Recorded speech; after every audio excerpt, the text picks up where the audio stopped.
Victor et moi. C'est toute une histoire. Un illustrateur vient juste de nous quitter.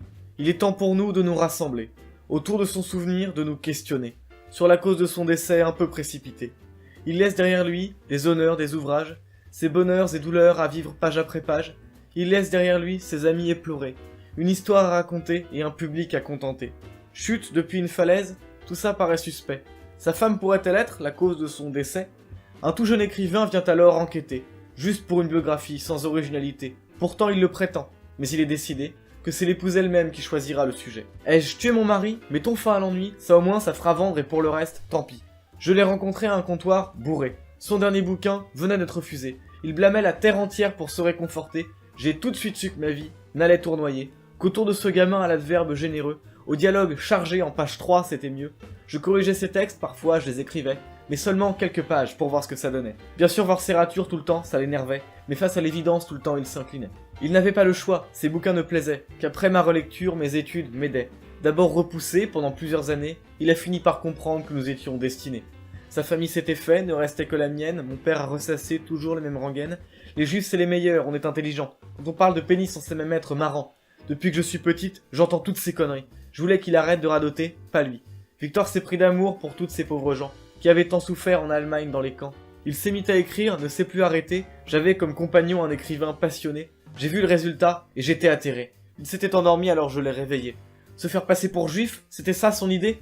On récupère pas la souffrance de ceux qui nous ont pas enfantés? Mais lui s'en foutait, et puis ça a plu. Les gens veulent des histoires, la réalité ça compte plus.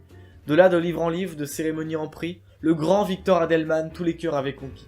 Mais les décennies passent, le bonheur et l'argent étaient incompatibles, on l'a appris à nos dépens. Oui, on s'est éloigné de notre bel essentiel, trop d'importance accordée à ces petites questions matérielles. Il finit par se perdre et me perdre avec lui, c'est dans le lit d'un autre que je passais mes nuits. Comme l'œuvre d'un artiste bien souvent reflète sa vie, le beau a laissé place à la misogynie. La plume jadis aimée, un à un perd ses lecteurs, personne pour le rattraper, il sombre dans la torpeur.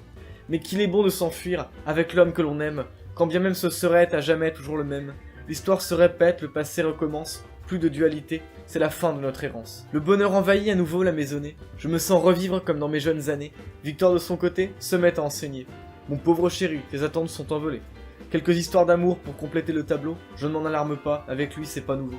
Il en vient à fantasmer des romans chevaleresques, avec des étudiantes intéressées, ou presque. Peu importe, je m'en fiche, au point où on en est, je préfère passer l'éponge, faire comme si de rien n'était. Tu sais ce qui mit fin à notre belle histoire? C'est quand son scénariste dit adieu à sa mémoire. Plus qu'un regard d'enfant sur le monde alentour, plus qu'à s'en occuper jusqu'à la fin de ses jours. Histoire de prendre l'air, séjour à Étretat. L'endroit nous réunit entre vie et trépas. Il veut rester un peu, observer la mer. Je le laisse marcher seul sur sa route meurtrière. Connais-tu le danger du propos rapporté? On pourrait tout te dire et tu pourrais tout gober. Tu voulais une histoire, maintenant tu es servi. Plus qu'à mettre sous presse, succès garanti. Je suis le scénariste de mon propre roman, que tous gobent sans penser, y croient aveuglément.